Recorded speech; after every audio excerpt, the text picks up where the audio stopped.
আসাদ সরকারের পতনের প্রধান কারণ কি? বাশার আল আসাদ, এটা তার পুরা নাম, এবং তার বাবা 29 বছর শাসন করেছে। তার বাপও শাসন করছে 29টা বছর। জুলুম করতে করতে মুসলমানদেরকে এত পরিমাণ জুলুম করেছে। আমার সাথে অনেক ছাত্র পড়তো, সেখানে বলতো তারা কালেমা পরিবর্তন করে ফেলেছে। আমরা যেভাবে বলি আশহাদু আল্লা ইলাহা ইল্লাল্লাহ ওয়া আশহাদু আন্না মুহাম্মাদান আবদুহু ওয়া রাসূলুহু, তারা এইভাবে কালেমা না পড়ে তারা বলে আশহাদু আল্লা ইলাহা ইল্লাল্লাহ ওয়া আশহাদু আন্না মুহাম্মাদান আবদুহু ওয়া রাসূলুহু ওয়া আশহাদু আন্না আবা বকর ফিন্নার ওয়া ওমর ফিন্নার ওয়া হাফসা ওয়া আয়েশা ফিন্নার। আবু বকর জাহান্নামে, ওমর রাদিয়াল্লাহু তাআলা আনহু জাহান্নামে, হাফসা রাদিয়াল্লাহু তাআলা আনহা জাহান্নামে, আম্মা জান আয়েশা রাদিয়াল্লাহু তাআলা আনহা জাহান্নামে। এগুলো তাদের কালেমার ভাষা, এবং এগুলো ভিডিও আকারে কিন্তু আমার কাছে ডকুমেন্টও আছে। শিয়াদের ভিতরে অনেকগুলো প্রকার আছে, এর মধ্যে জাইদিয়া শিয়া, এরা এত মারাত্মক, এরা মুসলমানদেরকে হত্যা করলে জান্নাত নিজেদের জন্য আবশ্যক মনে করে। এই জন্য এই জাইদিয়া শিয়ারা মূলত বর্বরভাবে মুসলমানদের উপরে নির্যাতন চালিয়েছে। এই বাশার আল আসাদ যখন ক্ষমতায় আসছে, স্বাভাবিক এই সিরিয়ার ভিতরে এই জাইদিয়া শিয়াদের সংখ্যা হচ্ছে 100 জনের ভিতরে 10 জন, আর 90 জন হচ্ছে আমাদের মতো মুসলিম। চিন্তা করেন, 90 জন হওয়ার পরেও এই জাইদিয়া শিয়া বাশার আল আসাদ যখন আসলো, সবার চিন্তা চেতনা ছিল সে যেহেতু মেডিকেল ডিপার্টমেন্ট থেকে আসছে, সে একজন চিকিৎসক ছিল, তার ক্ষমতায় আসার কোনো ইচ্ছা প্রথমে ছিল না। তো সবার চিন্তা ছিল সে যেহেতু ক্ষমতায় আসছে, অন্তত বড় ধরনের কোনো ক্ষয়ক্ষতি মুসলমানদের হবে না। দেখা গেল সে তার দাদার চাইতে, বাবার চাইতে আরও বেশি জালেম হলো।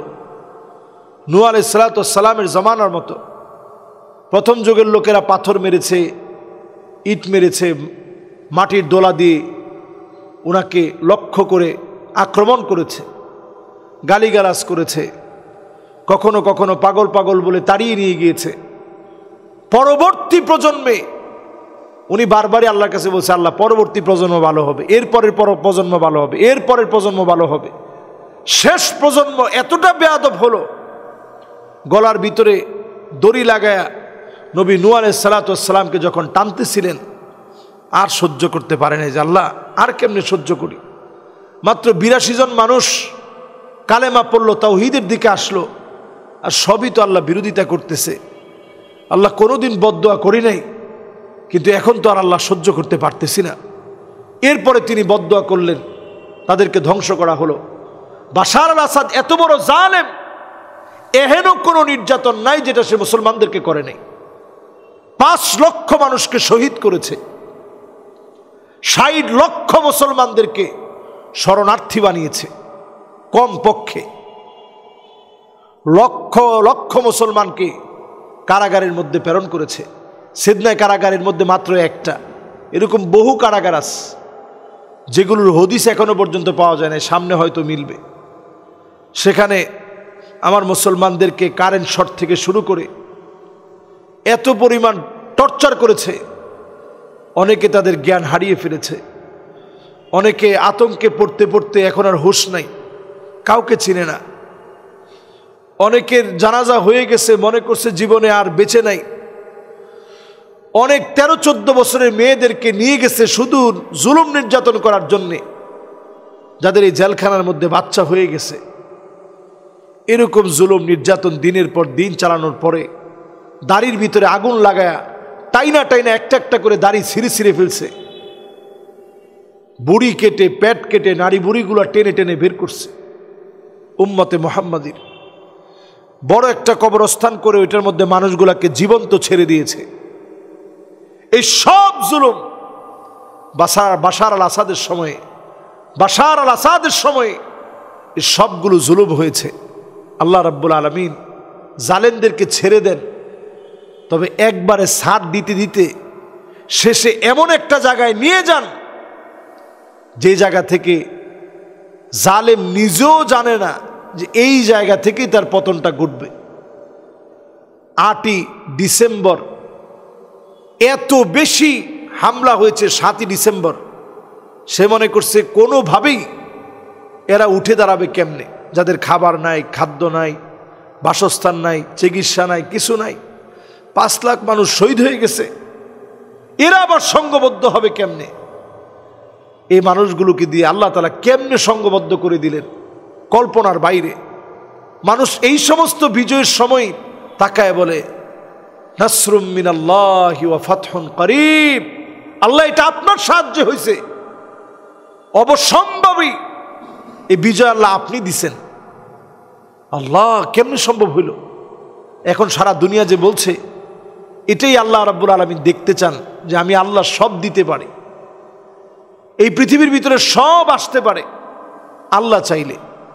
ঠিক যেভাবে আব্রাহাকে আল্লাহ তাআলা ছোট ছোট পাখি দিয়ে যাকে যাকে পাখি এসে আবাবিল, যাকে যাকে পাখি এসে যেভাবে আল্লাহ রাব্বুল আলামিন ধ্বংস করে দিলেন, এই তাদেরকেও বাশার আল আসাদের পুরা সৈনিকরা এখন ড্রেস পাল্টায় যে যার মতো এখন পারতেছে, সেনাবাহিনী পুরা সমূলে মূলোৎপাটন হয়েছে, তারা নিঃশেষ হয়ে যাবে, ধ্বংস হবে তাদের।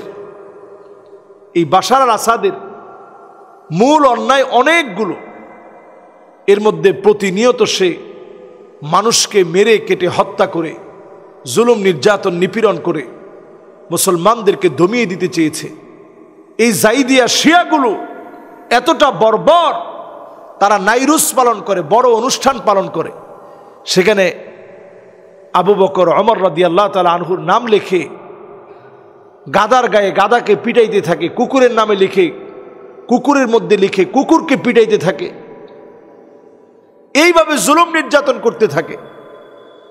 এবং তারা মুসলমানদের, ওমর রাদিয়াল্লাহু তাআলা আনহু এত বড় খলিফা ছিলেন মুসলমানদের হৃদয়ে, 32 বছর 6 মাস এই পৃথিবীতে আল্লাহ তাআলা খেলাফতকে টিকিয়ে রেখেছিলেন।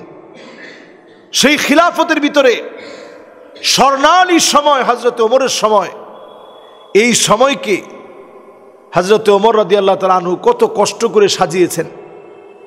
অথচ তারা হযরত ওমরকে নিয়ে, যে লোকটা হযরত ওমরকে শহীদ করে দিয়েছে, আবু লুলু আল মাজুসি, এইরকম নরপিশাচ পাপিষ্ঠ, তাকে ইরানের ভিতরে বলা হয় সবচেয়ে বড় বীর, সবচেয়ে বড় বীর বলে তারপরে তার নামে বড় একটা নাইরুস করে, তার নামে একটা মসজিদ করা হয়েছে, বিশাল নাইরুস করা হয়, এগুলো সব ইউটিউবে আছে।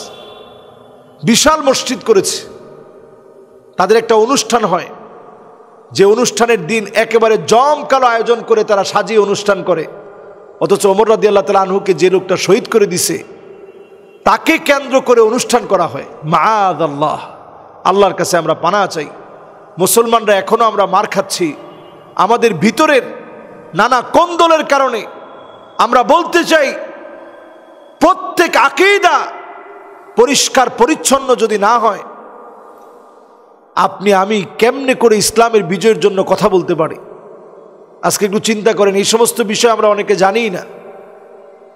এই যে সিরিয়ার ভিতরে দিনের পর দিন 5টা দশক ধরে 50 বছরের উপরে হয়ে গেল, সিরিয়ার ভিতরে মারতেছে কারা? শুধুমাত্র 10% শিয়া আহলে সুন্নাহ ওয়াল জামাতের অনুসারী মুসলমানদেরকে দিনের পর দিন মারতেছে।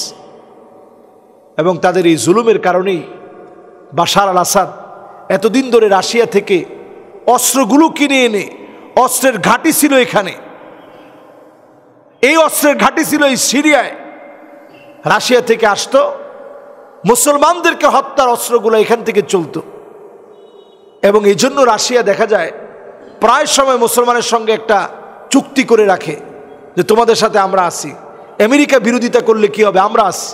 নবীজি বলতেছেন বেশি দিন টিকবে না, সুম্মা হুদনাতুন তাকুনু বাইনাকুম ওয়া বাইনা বানিল আসফার ফায়াকদিরুন।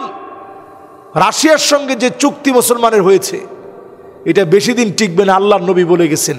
এই চুক্তি ভঙ্গ হবে। আমি দেখতে পাচ্ছি রাশিয়ার যে পতন শুরু হয়েছে, এবং এই সিরিয়ার বিজয় রাশিয়ার একটা বড় পতন। কারণ যাদেরকে সমর্থন দিয়েছে তারা এখন ভাগতে বাধ্য হয়েছে, দেশ ছাড়তে বাধ্য হয়েছে, পালাতে বাধ্য হয়েছে। এটাই প্রমাণ করে রাশিয়ার পতন শুরু হয়ে গেছে। সুম্মা হুদনাতুন তাকুনু বাইনাকুম ওয়া বাইনা বানিল আসফার ফায়াকদিরুন, এই চুক্তিটা ভঙ্গ হবে এবং মুসলমানরা এই চুক্তি ভঙ্গ করে ফেলবে।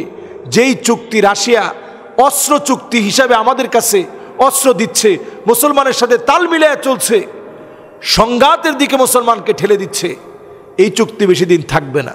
সুতরাং এই বাশার আল আসাদ থেকে শুরু হয়েছে পুরা মিডল ইস্টের ভিতরে যেই জায়গাতে মুসলমানদেরকে কথা বলতে দেওয়া হচ্ছে না, আমার বাংলাদেশ থেকে এই বিজয় বিপ্লব শুরু হয়েছে, সারা দুনিয়ার ভিতরে ছড়িয়ে পড়বে এবং অচিরেই আমরা বলতে পারি শাম মুসলমানদের হাতে আসবে, মিডল ইস্ট পুরাটা মুসলমানদের হাতে আসবে ইনশাআল্লাহ। ওয়ামা তৌফিক ইল্লা বিল্লাহ। ওয়াসসালামু আলাইকুম ওয়া রাহমাতুল্লাহি ওয়া বারাকাতুহু।